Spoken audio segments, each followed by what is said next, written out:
عدنان خیالي صاحب وایي چې د خدای خاطر وکړئ ډولۍ پسې ساز مه غږوئ.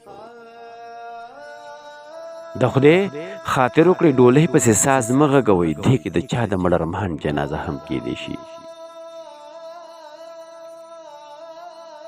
خو غزل مومند صاحب وایي چې د زړه په زخم به د زهرو پیالې وشیندمه. د زړه په زخم به د زهرو پیالې وشیندمه. ستا په ډولۍ به یو څو ماتې روپۍ وشیندمه. خو بل طرف ته حسین احمد صادق صاحب هغه وایي چې ناوې د زمونږ میلمنه ده پښتنه ده. چې ناوې ده زمونږ میلمنه ده پښتنه ده. ډولۍ ته څادر وتړي جینۍ به راکوزېږي. او مولانا عبدالله کنډیوال صاحب وایي چې سړګیه ستا په ارمانونو خاورې واوړېدلې. سړګیه ستا په ارمانونو خاورې واوړېدلې. په سره ډولۍ کې چې د بل چا سره لاړه جینۍ.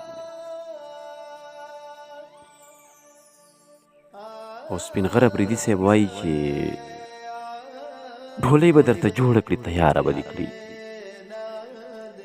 ډولۍ به درته جوړه کړي تیاره به دې کړي. همزولې دي هوښیارې دي هوښیاره به دې کړي. پرویز بهسودوال صاحب وایي چې په مړي موسیقي غږول کوم دین کې روا. په مړي موسیقي غږول کوم دین کې روا. واده دی په ډولۍ کې جنازه روانه ده. خو رحمان ریحان صاحب هم د چا نه کم نه دی. هغوی وایي چې زه ولاړ یم هغه روانه ده. زه ولاړ یم هغه روانه ده. بیا ډولۍ کې جنازه روانه ده. او د سید جیلانی جیلان صاحب په نظر کې ډولۍ چې لکه د ناوې ډولۍ زړه مې درته داسې جوړ دی. لکه د ناوې ډولۍ زړه مې درته داسې جوړ دی چې پکې نه کښېنې نو قبر کوې ښه نه کوې.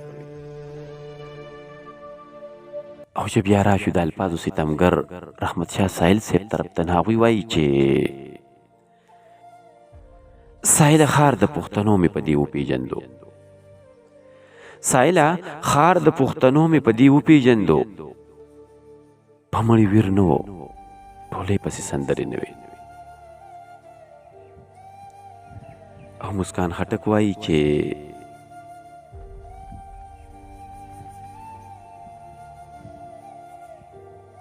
ستا په یوه نیمه خبره مې زړه داسې وچوي.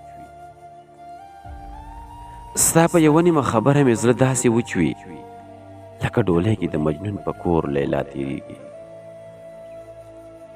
خو پیر قایل صاحب وایي هغې دروغ ویل چې زهر به خورم. څومره خوشحاله په ډولۍ کېناسته. بیا نعمت نعیمي صاحب وایي چې پیغلې ستا د ارمانونو جنازه وړي په ډولۍ کې.